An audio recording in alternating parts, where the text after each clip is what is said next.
blindsided by this move and still has raw emotions about everything that happened. And kudos to him for being able to channel all of that and have it result in an excellent performance on the floor. But seeing him respond like that, my heart broke for him a little bit, because as you heard Kendrick Perkins talking about in the pregame and at halftime, it can't be great as an athlete to not feel wanted, especially when you've given so much and it has resulted in not only your individual success, but overall team success. That has to be a very difficult thing to come to grips to, that this place that you loved didn't want you. And so for him to be in that building last night, feel the love from all the fans and feel that reciprocity was really special, and good for him for being able to stick it to the Mavs on the floor with that performance. The fact that he could let that emotion flow through him without it being toxic, without him negatively impacting what he did on the floor, was absolutely amazing. And Smalls, as a former athlete, I don't know how you do that. Because to be clear, it's not that the place didn't want him, the team didn't want him. The Dallas Mavs fans love him. And to see that outpouring from them during the pregame tribute video, for you to be in tears, for them to be cheering as soon as you touch the ball, as soon as you score the basketball, and then every time thereafter. Every time, unbelievable. I mean, to not let that affect you in a negative way is superhuman. Yeah. The great ones can do that. And I think J.J. Redick acknowledged it in the postgame where he said he allowed himself to feel the moment. You know, most athletes try to compartmentalize, try to ignore it, and Luka embraced it to the tune of a 45-point outburst. And you knew it was going to be that kind of night for him when he dropped 14 in the first quarter. 31 in the first half, 45. Yeah, You said it well, You though. knew what time it was. You said it well. Dallas wants him. The Mavs didn't. Right. And there's a big difference. I'm just speaking from experience right now over the last few months with the Heat as a fan. The Heat ultimately did not want Jimmy. Miami did for a while, and then they didn't. Yes. Miami, at some point, it was like, all right, enough. They were over it. Yeah, they were over it. When the but players Dallas is not over it. When the player is saying, I don't want to be here, the fans are going to respond to that emotion. And this man hasn't even come close to if you gave him the choice right this second, back on the Mavs, this never happens, or continue with the Lakers, I think he's choosing back on the Mavs. I think that was obvious last night. And I don't think it's an anti-Lakers thing at all. I just think he never played out in his head the idea of playing with any other team, maybe ever. Don't you start that thing, Evan Cohen. Don't you start doing that thing now. I have something really good. Don't you put the Lakers on Luka watch. Don't do that. Because I feel like that's where you're going right now. Don't do that. If they don't ruin it for me. We've got good vibes on it. Yeah, we got good vibes. Don't do that to me. If they fired Nico and he was a free agent. No. You see what he's doing? Here's Luka. You see what he's doing? On the emotions he was feeling pregame last night. Well, it was a little bit of both, happy and angry, but, it's nice to see some familiar faces here. I spent a lot of times with them. But like you said, it was a lot of emotions. When I woke up, I was tired. I ain't gonna lie, I didn't sleep much. I was excited about this game, and Do y'all want to hear something absolutely wild? More than 48% of content creators are making less than $15,000 a year. But the game has completely changed because of ManyChat funnels. So what does this actually look like? The first step is we have people post a word underneath one of our videos. So we would have course, as the keyword. And then we send them a message. Here's what you asked for. Don't you want it? Most people say yes. And if you implement this into your business, I promise you are going to have so much more revenue and leads coming in for your business and the content you're already posting. Get started with ManyChat today.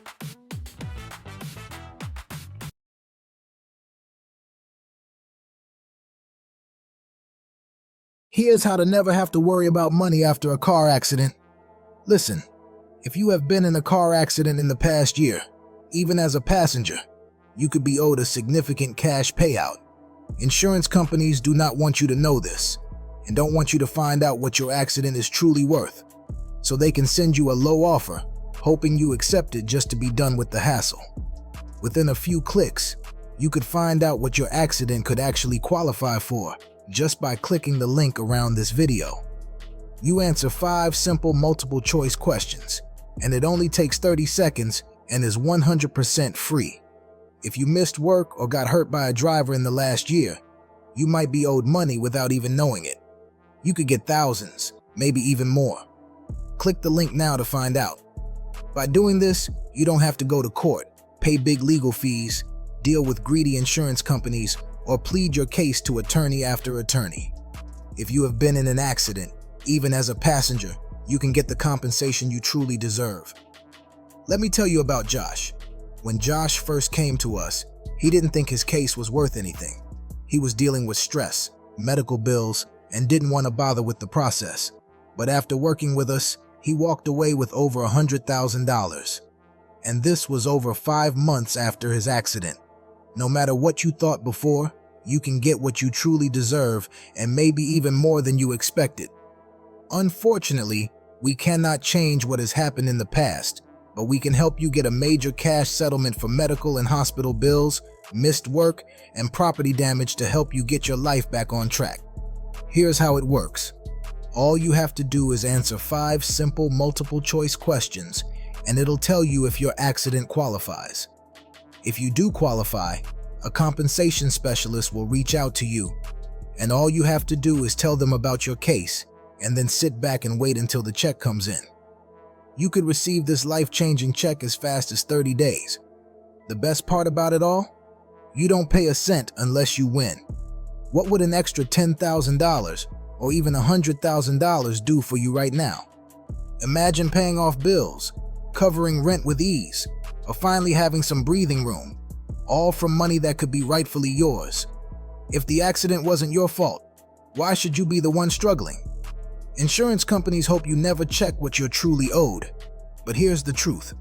Most people walk away with way less than they deserve, or worse, nothing at all. Still wondering if this applies to you? If your accident happened within the last year and wasn't your fault, you could qualify for a major payout.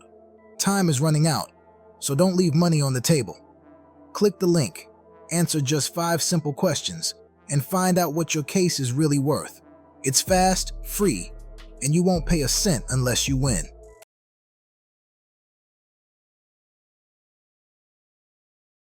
I really appreciate the fans, the way they reacted to me. He also discussed the moments in the pregame tribute that stood out to him the most watching that before the game.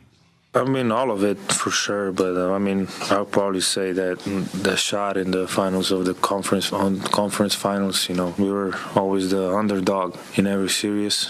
So the way we came together and played together, it was just another level, and everybody was locked in, and I would say that was the moment when I remember last year. Can I just ask a question that we've asked for 2 months now? Why did the Mavs do this?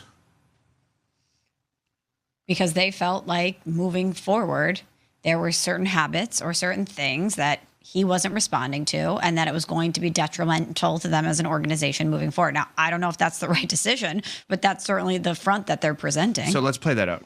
Why didn't they get Austin Reeves in the Lakers' second first round? I don't know. I don't know either. There's no good answer for that one. So if you make that decision and you trade a generational player, how do you not get everything possible back? I mean, and I understand Austin Reeves may not be this good if he wasn't with LeBron and Luka. I get that. Mm-hmm. Yeah. But it's not like they had intentionally had bad players. They had Kyrie Irving and Anthony Davis and Klay Thompson. I mean, it's not like they had a poor team. I know, Cece, you liked the deal from their I would have got initially. every first-round draft pick that the Lakers could give up. I would have got Austin Reeves along with Max Christie and Anthony Davis. I would have got a haul for Luka Doncic. I don't know why Nico Harrison allowed there to be that type of imbalance when it came to the overall package that he got back from L.A. But one thing that I noticed while I was watching the game is that when they got all 3 of their bigs healthy and on the court, they're a problem. When they've got that rotation of Anthony Davis, Daniel Gafford, and Derek Lively, they can present some problems for some teams. Like if we want to be honest about what happened last night, even with Luka going off for 31 in the first half, it was still a 3-point game. Yeah, 70 to 67, I think, at that point. Yeah, like that. It's exactly what it was. Yeah. It was still a 3-point game. I mean, with 5.5 minutes to go, it was still a 3-point game. The biggest difference, as far as I'm concerned, was the minutes restriction and Gafford and Lively not playing a ton of minutes in the second half. Mm-hmm. That's what allowed the Lakers to pull away. I mean, if you look at what happened in the second half, the L.A. Lakers were able to dominate. LeBron had 19 in the second half. Rui had 12 in the second half. The biggest difference was when it came to rebounding, when it came to points in the paint, the Dallas Mavericks weren't able to do what they did in the first half in the second half because they didn't have Lively and Gafford on the court. That was the biggest difference. Right? So, I mean, for all of the great things that we're going to say about Luka's performance and credit to him, I do see the vision for what Nico Harrison was trying to build. Now, did he make a great trade? Absolutely not. Right. And did he bet it all on Kyrie, who is a mercurial talent that is on the wrong side of 30? He did. And Kyrie got hurt, so that's unfortunate. But I see where they were trying to go in terms of building a team that can contend with the bigger front courts in the Western Conference. But when you have a player like Luka, you throw all of that conventional wisdom aside because their greatness will allow you to overcome whatever deficiencies you have when it comes to your roster. Exactly. And I think that's what we're seeing with the LA Lakers right now. Right. So you can see the vision because Furman is removed from it. You can be unbiased in your assessment of what you see from Dallas. Well, I'm on the right side of the trade. That's right. You're a Laker fan, so you I'm can saying give all them of flowers. these things, but I'm glad we got Luka. There you go. But if you're a Dallas Mavericks fan, you don't care about any of that. You don't care about what the vision is. You right now, in this moment, this morning, you're not caring about what you think this team could eventually turn into. You're looking at a young superstar that took your team to the finals last year that was crying openly on the floor last night because he loved this place so much and wanted to be there for his basketball life. And as a Mavs fan, that has to be the hardest pill to swallow. I cannot imagine when you love a team, it is a part of you. It's a fabric of your everyday life. And it's hard to turn your back on something that you love and that you pour into emotionally, financially, with your time. But when you feel like that organization betrayed you in such a big way and you still have affection for this person who's now on another team, as a fan, that is a really hard thing to come to terms with. It was remarkable. We've never seen anything like this. The moment the game started, they're cheering Luka. Every time he touches the ball, every time he has a make, every time there was like a break as to like, what should we do now? They just like, all right, let's just do the fire Nico chants. Yeah. Like they never had a moment where they're just like, what are we going to do now? That's a home crowd. I've never seen anything like that ever. I don't know that we ever will again. And I don't know how you like CC, you're not wrong about the basketball side of it. But from the business side of it, I don't know how you operate your business. Your fans hate you. Yeah. And you have to now mask what happened by giving them something to not hate. Well, the winning is what they don't hate. And that ain't going to happen this year. And now you're going to have to make moves in the offseason for them to forget about Luka. How do you go about forgetting about a 25-year-old megastar that is in tears crying because he wants to be a part of your franchise? I don't know how you forget about that. And if you're the ownership, I don't know how you forget about the millions upon millions that you're losing. We got the report from Tim McMahon yesterday that the Dallas Mavs are poised to lose dozens of millions of dollars in revenue over the coming years because of the Luka Doncic trade. He is literally box office. And you moved on from him in the interest of putting together what you thought was a more complete roster that will allow you to contend at a higher level to actually win a championship. And now it feels like you're so much further away from that without a clear path on how you can get back to the NBA Finals. Mm-hmm. All right. We got a ton to do today, as we've been mentioning. The Masters gets going today. Of course, all the coverage all across ESPN, as well as ESPN Bet, where we have the Unsportsmanlike Masters boost going on right now. Join us. Jason Day's our guy. Plus 10,000. We got a boost on that. Put a couple of bucks down. 21 plus only, of course. 1-800-GAMBLER if you have a gambling problem. But put it down. Put it down. Put a couple of bucks down. ESPN Bet. Join us. It's available until he tees off in the 7 a.m. Eastern hour. So let's go. Join us with that. The sports calendar is heating up. And with the ESPN Bet Sportsbook, you can go from checking news and stats to placing bets in a couple of taps, like the one for Jason Day for the Unsportsmanlike Masters odds boost. Stream games, bet live, and get exclusive offers when you link your ESPN account.